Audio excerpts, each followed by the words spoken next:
Hello, good morning. Good morning. कैसे हो आप सभी? आज हमारी औसत की दूसरी क्लास है। कल पहली हो चुकी थी। कल जो इसमें कराया था मैंने, वो मैं छोटी छोटी बातें बता रहा हूँ, क्या क्या कल हो चुका था। कल इसमें ये हो चुका था कि औसत क्या था, कैसे निकालना था, और किस संख्या को किसको औसत कहा जाता था। और ये भी बता दिया था कि काफ़ी सारी संख्याएं ऐसी थी जिनका औसत आप देखते ही निकाल रहे थे। जैसे जिन संख्याओं के बीच में अगर अंतर समान आ रहा था तो आप औसत निकालने के लिए वो बीच की संख्या जो होती है वही आपका औसत कहला रहा था। उसे निकालने के तरीके ही बता दिए थे मैंने। जो कुछ थे, बाकी जो कुछ आज होंगे वो आज क्लास में चलेंगे। तो आगे बढ़ते हैं कल से थोड़ा सा।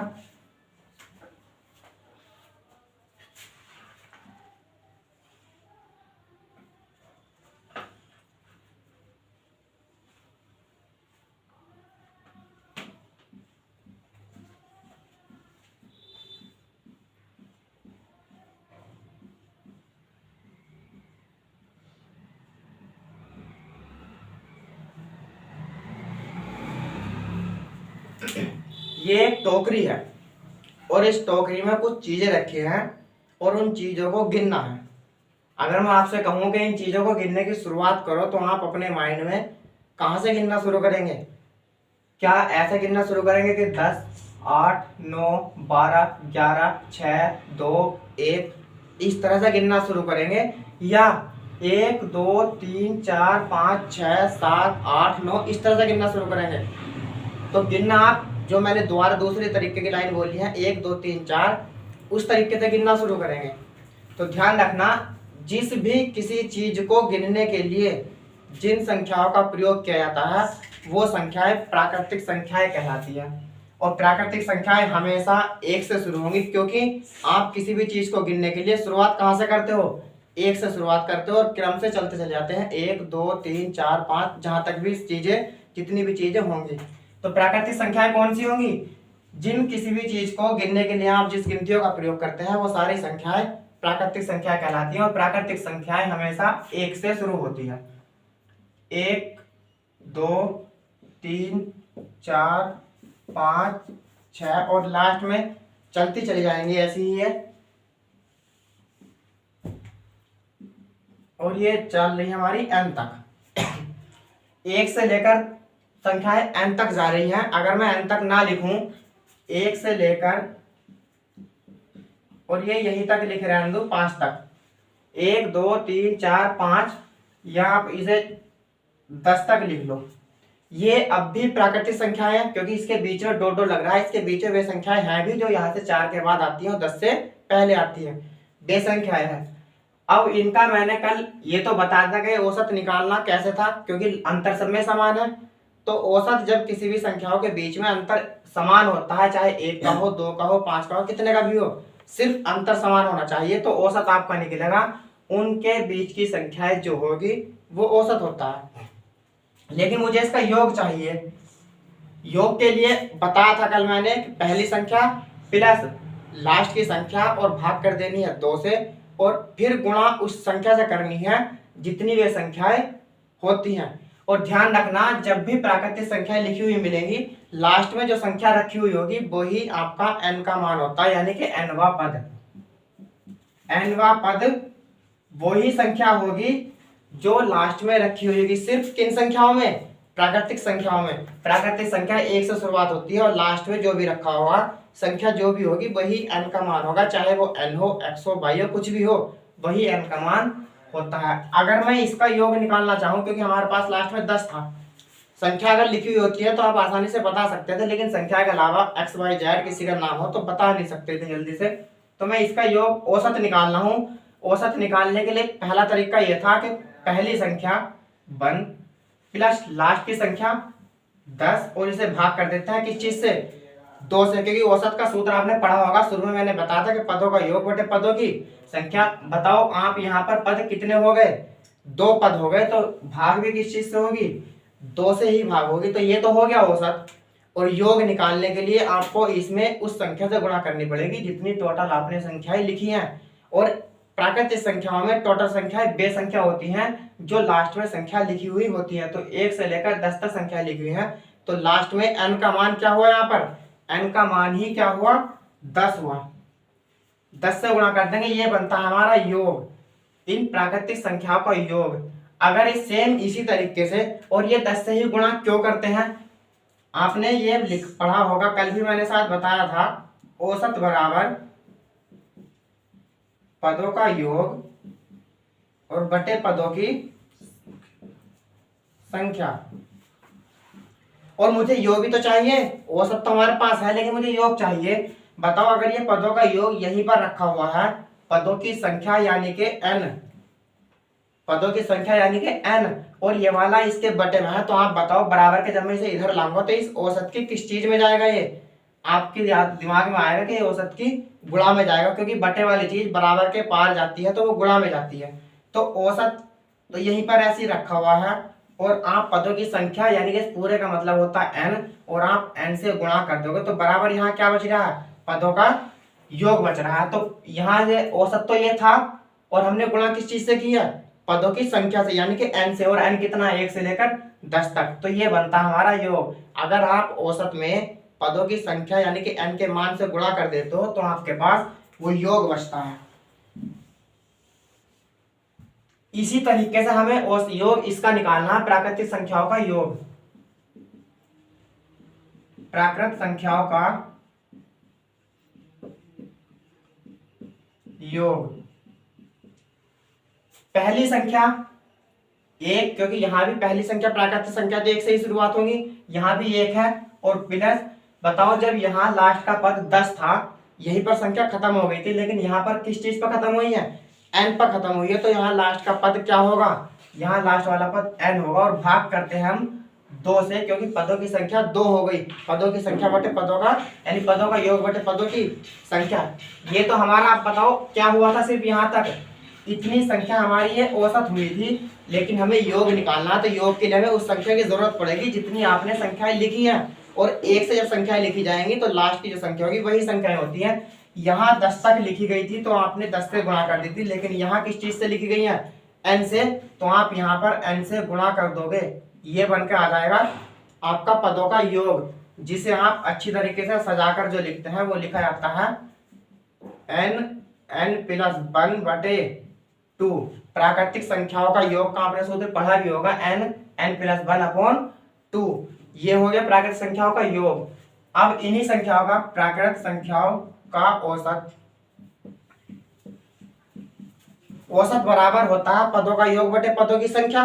तो आप बताओ पदों का योग यही तो है, n+1/2, पदों का योग तो ये हो गया, लेकिन पदों की संख्या, पदों की संख्या तो हमें यहाँ पर कितनी है, n है, मैं अगर n से भाग कर दूं पदों का योग बटे पदों की संख्या, ये औसत बना, और इसके बटे में अगर 1 हुआ तो ये वाला 1 सबसे ऊपर जाएगा इसकी गुणा में, और ये वाला n इस 2 की गुणा में जाएगा, तो बचेगा क्या, ये n+1/2 गुणा n, और इस वाले n से ये n कट जाता है, तो बचता क्या है आपके पास, n+1/2, ये बचता है आपके पास औसत, जो आप अभी तक पढ़ते आए हो कि n+1, यानी कि इसमें पहली संख्या ये है, लास्ट की संख्या ये है, और भाग कर दिया हमने 2 से। आप पहली संख्या पहले लिख लो या बाद में लिख लो, कोई फर्क नहीं पड़ेगा, क्योंकि दोनों चीजें प्लस में है, और प्लस वाली चीज आप पहले लिखो एक संख्या या बाद में लिख लो, इससे कोई फर्क नहीं पड़ता।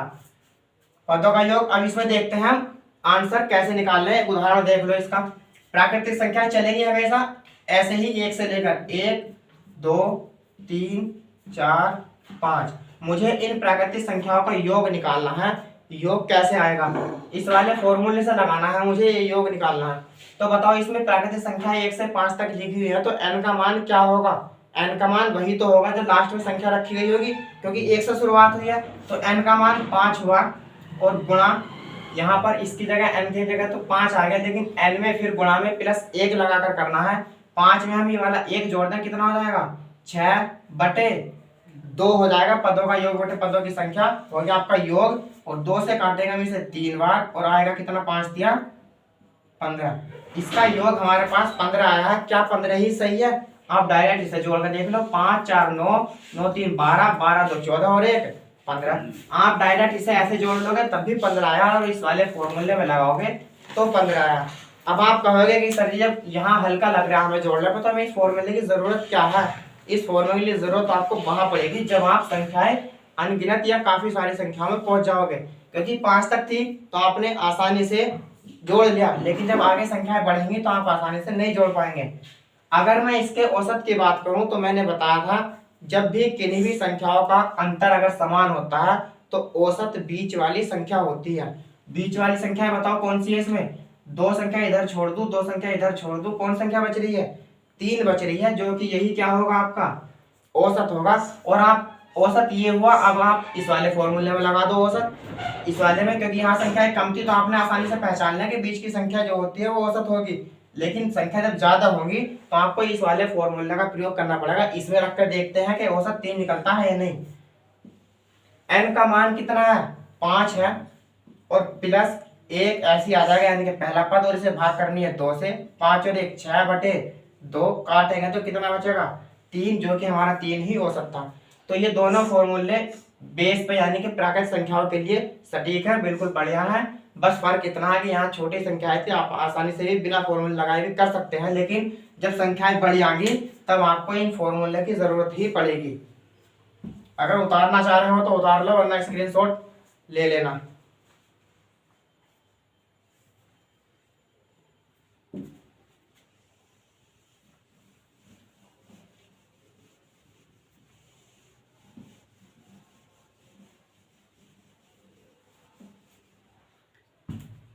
अब पेपर में ऐसा नहीं है कि हर बार आपको प्राकृत संख्याएं ही मिलेंगी। 1 2 3 4 उनका वर्ग मिल सकता है, धन मिल सकता है, कुछ भी मिल सकता है। तो 1 का वर्ग, 2 का वर्ग, 3 का वर्ग और 4 का वर्ग, 5 का वर्ग, और ऐसे चलते चले गए लास्ट में n का वर्ग। सिर्फ वर्ग लगा है, संख्याएं सेम है, क्योंकि इन संख्या को भी आप क्या कहोगे? प्राकृत संख्याएं। प्राकृत संख्याएं कहलाएंगी ये भी। प्राकृत संख्याओं के वर्गों का योग।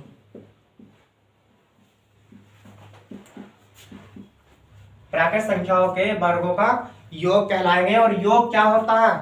आपने शायद पढ़ा भी होगा, n plus 1 2n plus 1 upon 6 पढ़ा होगा ये आपने। इस वाले प्राकृत संख्याओं का योग n प्लस 1 और किसका? वर्गों का। जब प्राकृत संख्याओं के वर्गों का योग का बात आती है तो आपको ये फॉर्मूला लगाना है। अब ये फॉर्मूला आता कहां से है, कैसे बनता है? ये आपने इसी बीच में एक फॉर्मूला ये भी पढ़ा होगा, यही को लिख रहा हूं मैं बराबर में। a की घात 3 माइनस b की घात 3 बराबर a माइनस b और a square plus b square plus ab।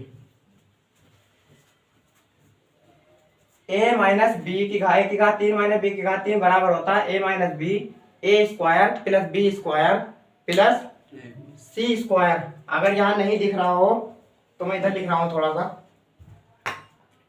a की घात 3 माइनस b की घात 3 बराबर a माइनस बी और a square plus b square plus ab। ये फॉर्मूला आपने पढ़ा होगा। सेम इसी की तरीके से मैं यहाँ मान रहा हूं a के स्थान पर n मान रहा हूं मैं।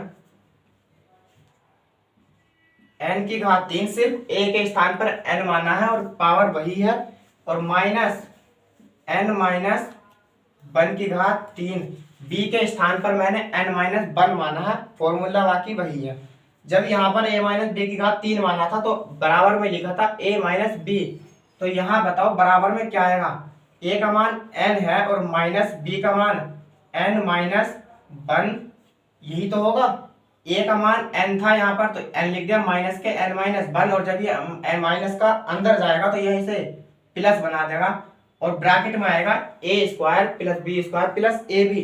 तो यहाँ पर a का मान है n स्क्वायर प्लस b का मान है n माइनस 1 स्क्वायर और प्लस ab का मतलब n और b ये हैं, तो n minus 1। n square plus n minus 1 का स्क्वायर यानी कि a का square plus n minus 1 b का स्क्वायर और प्लस में ab का मतलब n माइनस 1। इसे और हल करो। यहाँ पर तो ये ऐसे ही चल रहा है, बराबर में इसे हल करते हैं। ये वाला n प्लस का और ये n माइनस का तो कट जाएगा, इस n से ये n कट जाएगा, यहाँ बचा सिर्फ प्लस का वन, और इसकी गुणा में है तो प्लस के वन की या माइनस का प्लस का वन होता है और गुणा में होता है तो उसका मान सेम वही रहता है जो आगे की संख्या होती है। सिर्फ इसे हल करना, तो ये रहेगा यहीं पर n square plus n minus one का होल स्क्वायर, और आपने पढ़ा होगा a माइनस बी का होल स्क्वायर। तो मैं इसे खोलता हूँ तो n स्क्वायर और प्लस में वन आ जाएगा और प्लस में 2ab, 2 का मतलब यानी कि 2 और a के स्थान पर है n और एक b के स्थान पर है 1, तो खाली हो जाएगा 2n, और प्लस में चल रहा है आपका इस वाले n की गुणा जब मैं अंदर करूंगा तो n स्क्वायर और प्लस n हो जाएगा। और ये सब चीज चल रही है किसके बराबर में, इस वाली संख्या के बराबर में, यहाँ भी बराबर आएगा। एक n स्क्वायर ये है, एक n स्क्वायर ये है और एक n स्क्वायर ये है। कितने n स्क्वायर हो गए, 3n स्क्वायर हो गए, तो 3n स्क्वायर प्लस 2n, ये वाला प्लस माइनस माइनस होगा यहाँ पर, माइनस होगा यहाँ पर ये, क्योंकि माइनस का चिन्ह था, तो n square plus a square plus b square minus के 2n, तो 2n एक ये है और एक ये वाला भी माइनस का ही बनेगा। आपने शायद ध्यान दिया हो तो मैंने ध्यान दे दिया, एक ये भी माइनस का और ये वाला भी माइनस का बनेगा, तो एक n स्क्वायर ये है और एक n स्क्वायर ये है,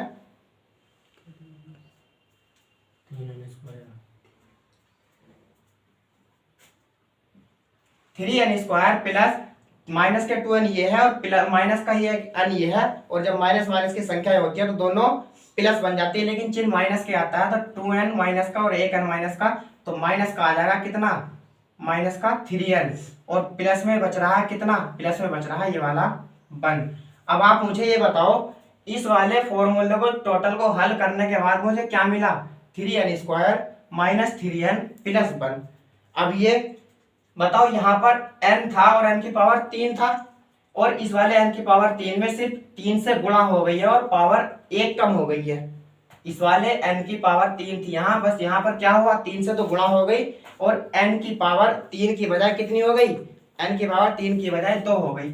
चिन्ह माइनस का ऐसे ही लगा हुआ है, फिर से इस वाले n की पावर, ये पावर भी हट चुकी है, गुणा 3 से हो गई है और डायरेक्ट सिर्फ n लिखा गया है, पावर खत्म हो चुकी है, यानी कि अगले बीच वाले पद में सिर्फ n लिखा गया और n की गुणा डायरेक्ट 3 से हो गई है। बाकी ये चीज कहाँ गई सब आपने देखा है, बस सिर्फ इस चीज के बदले में क्या बच रहा है, प्लस 1 बच रहा है।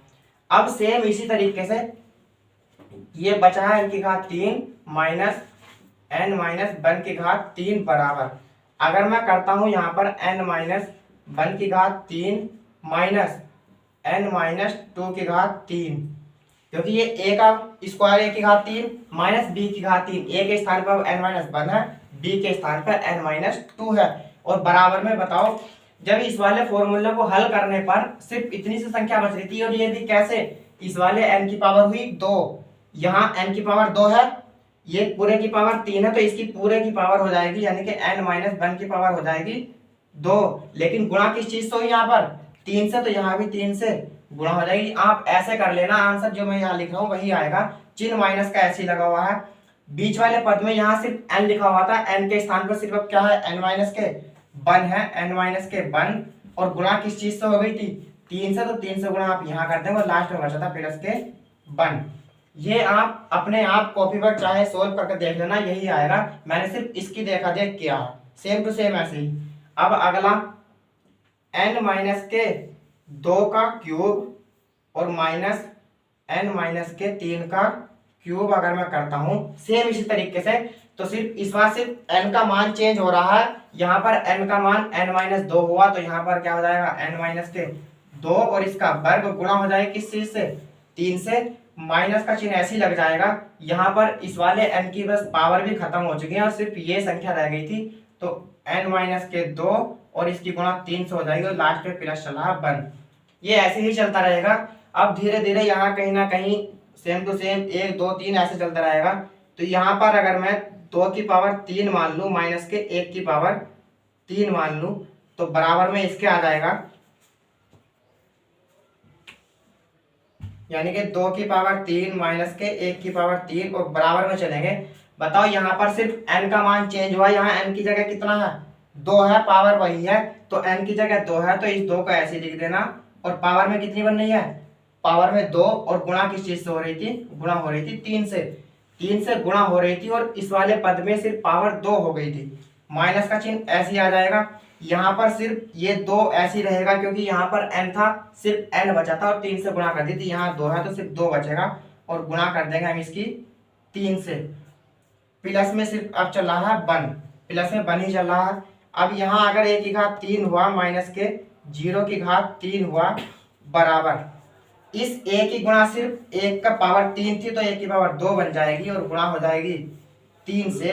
माइनस इस 1 को सिर्फ ऐसे ही लिखना है और गुणा में आ जाएगा इसके 3 और प्लस में चल रहा है 1। ठीक,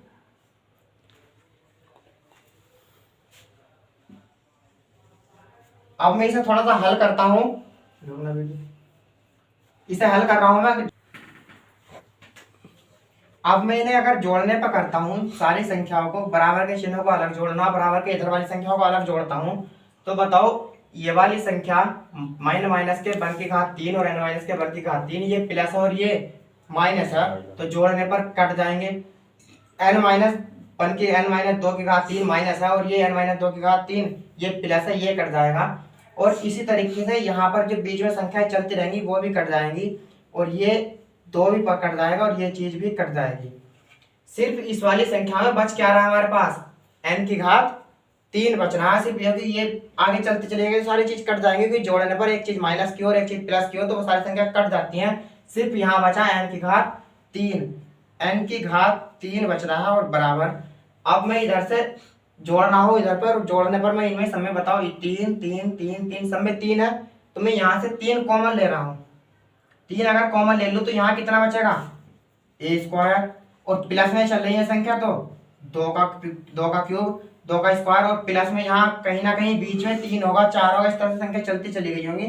3 का स्क्वायर और प्लस में ऐसी डॉट डॉट और लास्ट में बचा होगा क्योंकि एक चीज इसमें माइनस की चलेगी और एक चीज यहाँ कहीं ना कहीं प्लस की बनेगी तो ये आपस में सारी संख्या कट जाएंगी और बचेगा कितना, सिर्फ n बचेगा। कितना बचेगा, सिर्फ n बचता है और n स्क्वायर लास्ट में क्या बचेगा, n, ये वाला n स्क्वायर बचता है। बाकी सारी संख्याएं क्योंकि 3 कॉमन आ चुका है, सिर्फ बचा कितना, n स्क्वायर बचा। ये सारी संख्या बीच में कहीं ना कहीं कट जाएंगी। माइनस का चिन्ह ऐसे आ जाएगा ये,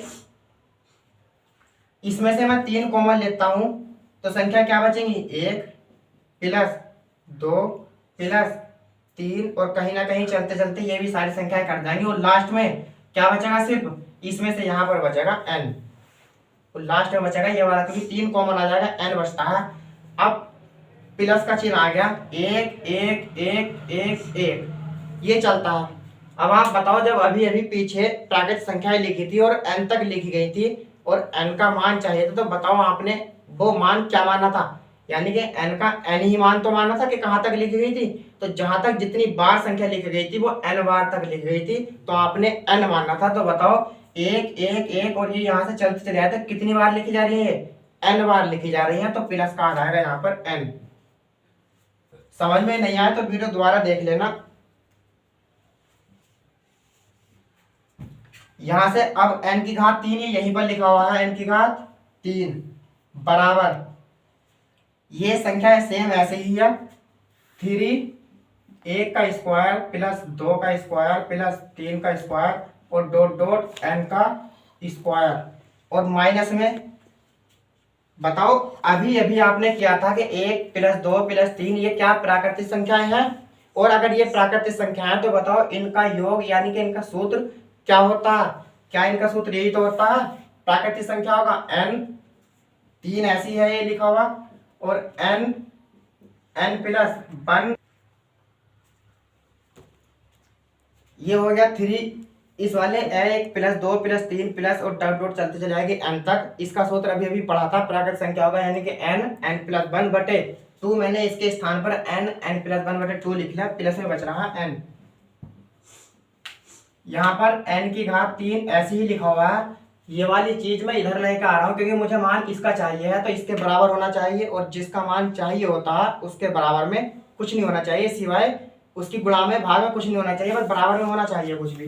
तो मैं ये चीज इधर लेकर आ रहा हूँ तो ये बन जाएगा प्लस का 3n प्लस 1 बटे 2 और वो वाला n जो था ये प्लस का था, इधर आ जाएगा किस चीज का, माइनस का। बराबर का चिन्ह ऐसे लगा हुआ, ये वाली संख्या सेम ऐसी थी, सिर्फ ये वाली संख्या उठाकर मैं इधर लेकर आया हूँ तो यहाँ बचेगा 3 1 की घात 2 2 की घात 2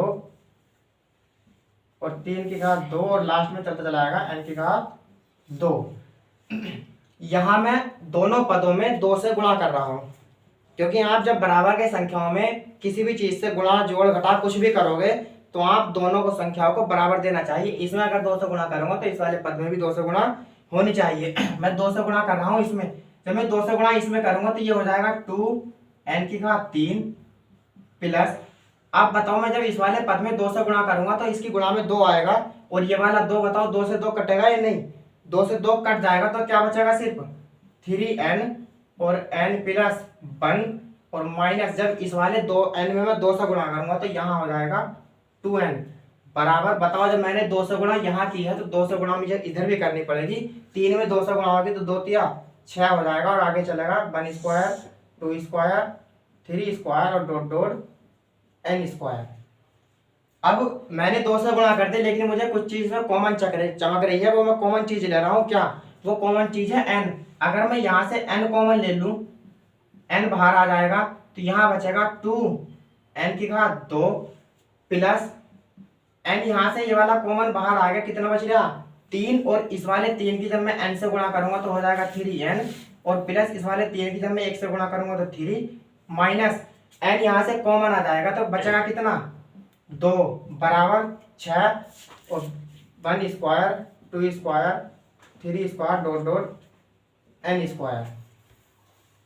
यहाँ से n ऐसे ही चल रहा है, 2n square plus 3n plus 3, ये बचेगा आपके पास 2n स्क्वायर प्लस 3n और प्लस के बचेगा 3 में से 2 जाएंगे 1 और बराबर में आपके चलेगा यही सारी संख्याएं गुणा में 1 स्क्वायर 2 स्क्वायर और डॉट डॉट n स्क्वायर। 3 4 आगे ऐसी संख्या है, ये ऐसी चलती चली जाएंगी। अब आप मुझे बताओ, ये द्विघात समीकरण बन चुकी है यहाँ पर 2n स्क्वायर प्लस 3n और प्लस 1, और द्विघात समीकरण की पहचान ये है, यहाँ पर आपको एक चर संख्या मिलेगी और एक अचर संख्या मिलेगी और वर्ग मिलेगा, और यहाँ पर भी चर और एक अचर संख्या मिलेगी, सिर्फ बिना वर्ग के, बिना कैलकुलेशन, बिना किसी चीज के, और लास्ट में यहाँ सिर्फ एक ही मैथ वाली या गणित वाली अंकों की संख्या मिलती है। अब मुझे ऐसे 2 टुकड़े बताओ जिनकी मैं बाहर वालों की अगर गुणा करता हूँ तो 2 की और मैं 1 की गुणा करूंगा तो 2 आएगा, गुणा करके 2 आना चाहिए और जोड़कर कितना आना चाहिए?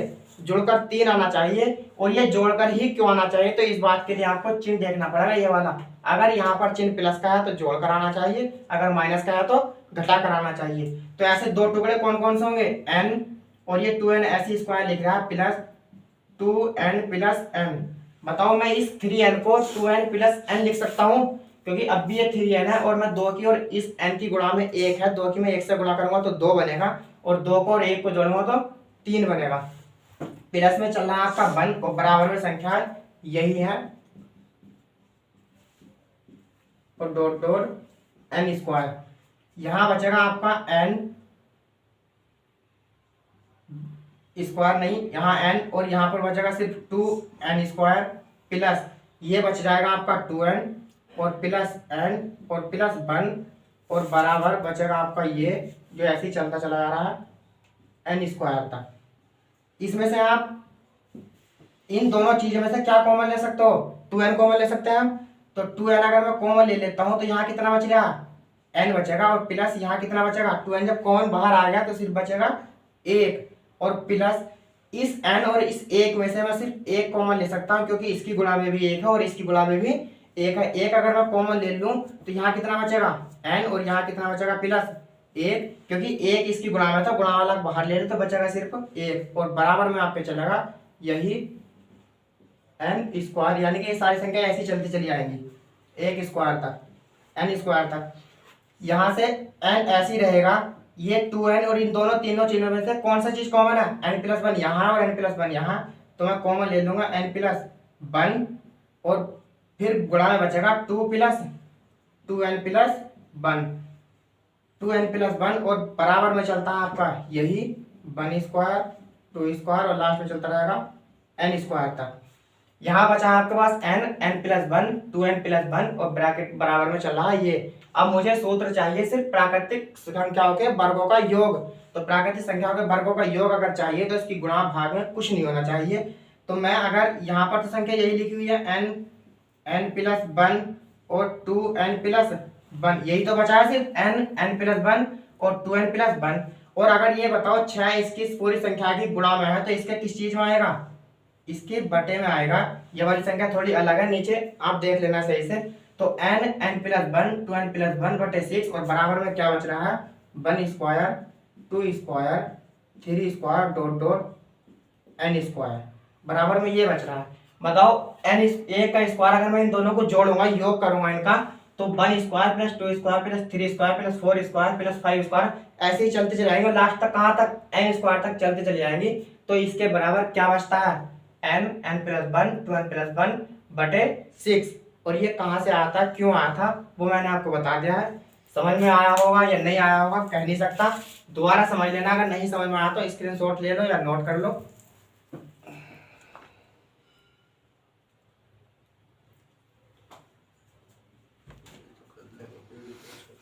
ये चीज अगर आप अपने तक सीमित रखना चाह रहे हो तो सिर्फ ये सूत्र याद कर लेना। अगर आप किसी को कहना बताना नहीं चाह रहे हो तो सिर्फ ये याद करना है आपको, ये सारी रामायण कथा नहीं जरूरी है आपके लिए। अगर आप किसी को बताना चाह रहे हो कि हाँ मुझे भी किसी और को बताना है कैसे फॉर्मूला आता है, तब आपको ये जरूर करना पड़ेगा, सीखना पड़ेगा कैसे कैसे आता है। अगर नहीं चाह रहे हो, सिर्फ अपने तक सीमित है, तो आप सिर्फ ये याद कर लो, इतने से काम चल जाएगा। पेपर में ये नहीं पूछा जाएगा कि ये फॉर्मूला आता कहाँ से है। साफ कर रहा हूँ मैं इसको।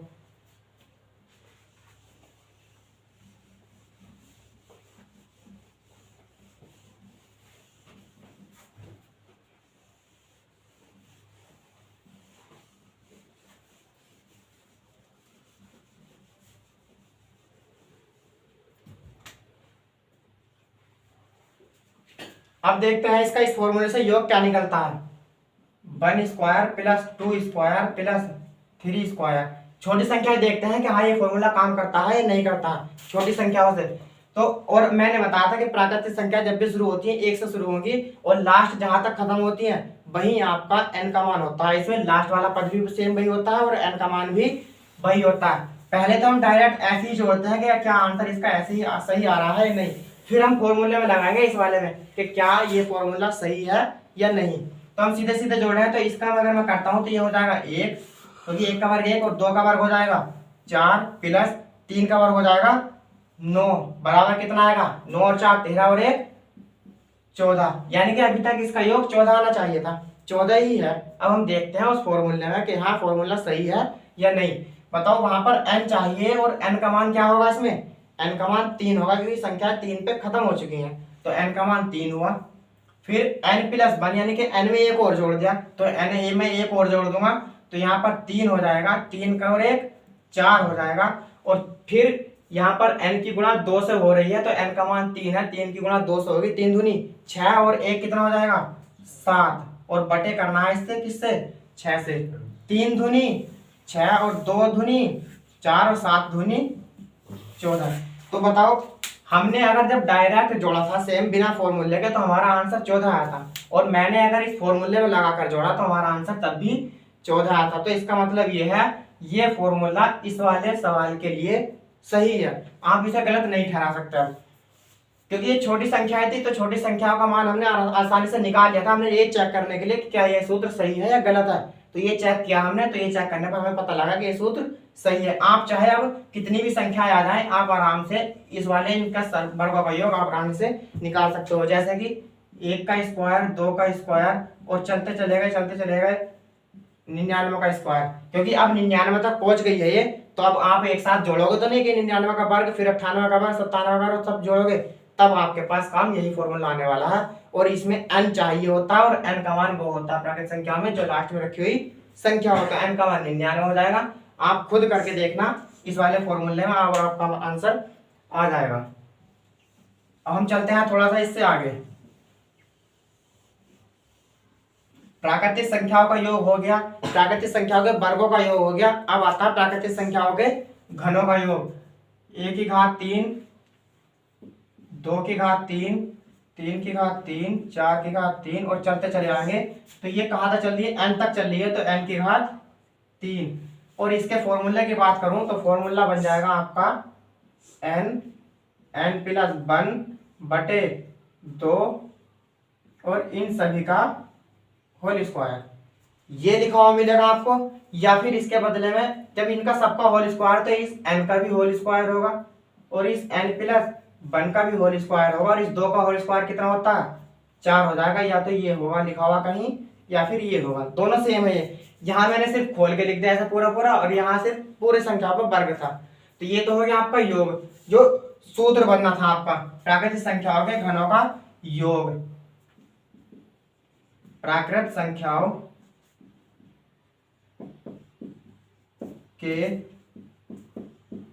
घनों का योग, प्राकृतिक संख्याओं के घनों का योग दोनों है, कोई से भी, दोनों सेम है, अलग कोई सा नहीं है इसमें, बस सिर्फ वहां खोल कर नहीं लिखा गया था, यहाँ खोल कर लिख दिया गया। लेकिन अब ये कहाँ से आता है, ये वाला फॉर्मूला वर्ग क्यों बनता है इसका, तो आप ध्यान दो।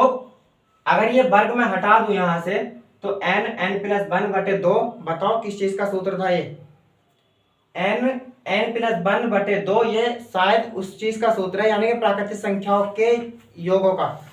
सिर्फ प्राकृतिक संख्याओं के योग, ना तो वर्ग है ना घन है, सिर्फ प्राकृतिक संख्याओं का योग जो होता है वो n प्लस 1 बटे 2 होता है, और इसमें वर्ग कर दिया हमने। अब देखते हैं कि प्राकृतिक संख्याओं कई संख्याओं का योग को अगर हम वर्ग कर देते हैं तो क्या उसके घनों का योग मिलता है या नहीं मिलता। छोटी संख्याओं से चेक करते हैं पहले, 1 प्लस 2 प्लस 3 और प्लस 4, प्राकृतिक संख्या है, 1 से शुरुआत हो रही है, और इसमें मैं फॉर्मूला लगा रहा हूँ वो वाला, यानी कि सिर्फ इतना इसका, क्योंकि योग का सूत्र क्या होता है n प्लस 1 अपॉन 2, ये इसका फॉर्मूले का सूत्र होता है योग निकालने का। तो मैं देखता हूँ योग, इसमें n का मान क्या होगा, n का मान वो संख्या होगी जो लास्ट में रखी गई होगी, लास्ट में 4 है तो n का मान 4 हुआ, गुणा 4 में अब 1 जोड़ दिया तो 5 हो जाएगा, और बटे 2 हो जाएगा, 2 दूनी 4 और 5 दूनी 10, यानी कि अभी तक इसका योग कितना आया 10 आया। और आप वैसे जोड़ लो, 4 और 3 7, 2 9 और 1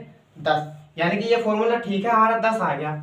लेकिन अब मैं इसके घनों का योग देखता हूँ, क्योंकि सवाल में इसमें फॉर्मूले में ये कहा गया है यदि प्राकृतिक संख्याओं के योग का वर्ग कर दें तो आपको प्राकृतिक संख्याओं के घनों का योग मिल जाता है। देखते हैं घनों का योग मिलता है या नहीं। इसका मैं घन कर रहा हूं,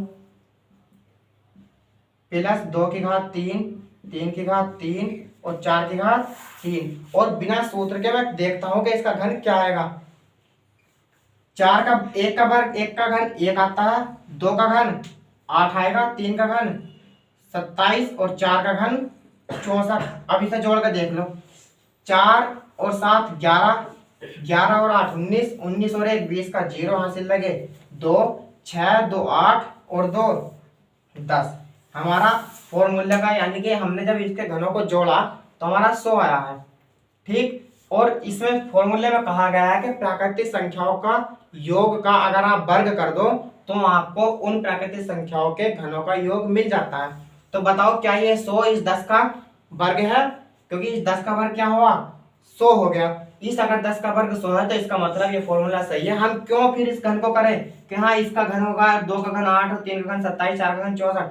हम इस घन से बचने के लिए सिर्फ आपको प्राकृतिक संख्याओं का योग निकाल लो और जो योग आता है उसका वर्ग कर दो तो आपको उसके घनों का योग मिल जाएगा। तो ये फॉर्मूला बिल्कुल सही है, आप इस तरीके से आप लगा सकते हो, क्योंकि इसके योग में अगर मैं वर्ग कर दूं यहाँ पर तो मुझे इसका घन मिल जाएगा, जो कि ये दिया हुआ कि वर्ग का स्क्वायर 10 का स्क्वायर क्या होता है 100 हो चुका है।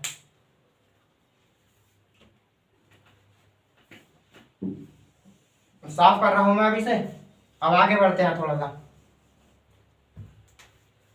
देख लो दोबारा और संख्या होगा 1 की घात 3 प्लस 2 की घात 3 तो 3 की घात 3 प्लस 4 की घात 3 प्लस 5 की घात 3 प्लस 6 की घात 3।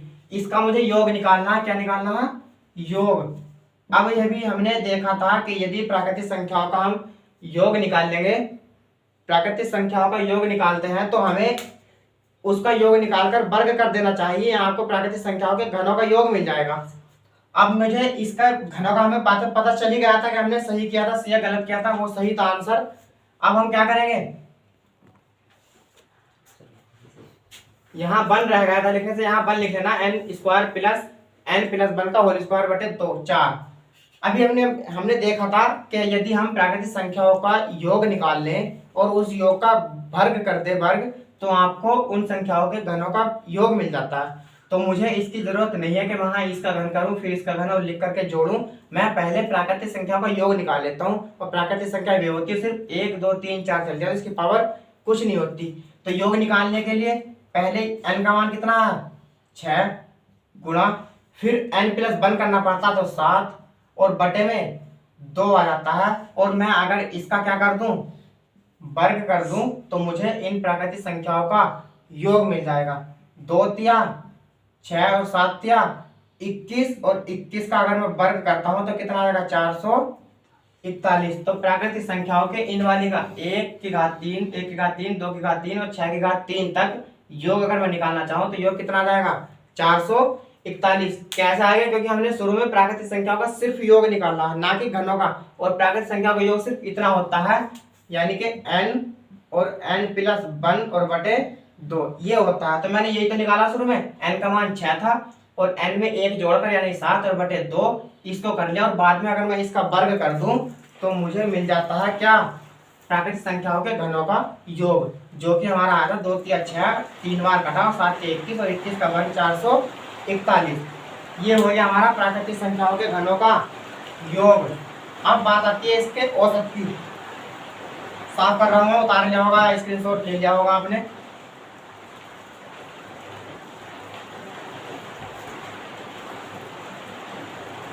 प्राकृतिक संख्याओं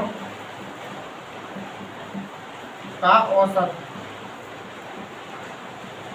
प्राकृतिक संख्याओं का औसत। और आप जानते हैं संख्या प्राकृत हो या कैसी भी हो, औसत जो होता है वो पदों का योग बटे पदों की संख्या होता है। और बताओ आप, ये जो लिखी हुई संख्या है क्या ये पदों का योग है? ये पदों का योग ही तो है। n² n+1 का स्क्वायर बटे 4, ये पदों का अगर योग हो गया है तो मुझे पदों की संख्या से भाग करनी है। और प्राकृतिक संख्याओं में पदों की संख्या वो होती है जो लास्ट में लिखी होती है, लास्ट में लिखी हुई 6 यानी कि n होती है। तो मैं अगर n से भाग कर दूं तो ये बन जाएगा औसत। और जब ये इसके बटे में भी 1 है और ये वाला 1 जब ऊपर जाएगा तो इसकी गुणा में जाएगा, और ये वाला n इस 4 की गुणा में आ जाएगा। तो ये बचेगा कितना n² n+1 का होल स्क्वायर बटे 4 गुणा n। और इस ये ऊपर 2n है और ये 1n है, ऊपर वाले में से 2n में से यानी कि 1n कट जाएगा तो बचेगा कितना? सिर्फ बचेगा आपका नीचे ये n+1 का होल स्क्वायर और बटे में बचेगा कितना 4। यहाँ अभी तक 2n थे, लेकिन यहाँ 1n जो औसत वाला था वो उस 1n से ये वाला 1n कट जाता तो बचता है n+1 का होल स्क्वायर बटे 4। ये बचता है आपका प्राकृतिक संख्याओं का औसत, प्राकृतिक संख्याओं के घनों का, प्राकृतिक संख्याओं के घनों का औसत, प्राकृतिक संख्याओं के घनों का औसत बचता है आपका क्या n+1 का होल स्क्वायर अपॉन 4। देखते हैं हम औसत क्या निकलता है। इन्हीं संख्याओं का औसत निकाल के देखते हैं हम। इन्हीं संख्याओं का n का मान बताओ कितना है? n का मान यहाँ 1 से लेकर यही संख्या लिखी है, इनका योग मैंने निकाला था, आया था 441, योग तो आया था इसका 441। अब इसका मुझे औसत निकालना है। तो n का मान कितना है 6 और यहाँ पर n+1 यानी कि 7 और बटे 7 का स्क्वायर और बटे कितना है 4, 2 दूनी 4 और 2 तिया 6 यानी कि 3 गुणा और 7 का वर्ग कितना हो जाएगा 49 और बटे 2 आ जाएगा। n का मान 6 हो जाएगा यहाँ पर, और n+1 यानी कि n+1 यानी कि 6 और 1 7 और 7 का वर्ग और बटे में 4 आ जाएगा। 2 दूनी 4 2 तिया 6, 3 गुणा 7 का वर्ग 49 और बटे 2। आप 49 की और 3 की गुणा करेंगे कितना हो जाएगा 3 9 27 का 7 हासिल लगे 2, 3 चौक 12 और 2 14 बटे 2, और इसे काटेंगे तो औसत आएगा आपका 2 सत्ते 14 और 2 तिया 6 पॉइंट लग जाएगा, 1 बचेगा 2 पंजे 10, 73.5 इसका क्या आ जाएगा आपका औसत आ जाएगा इस फॉर्मूले से। नोट कर लो या स्क्रीनशॉट ले लो।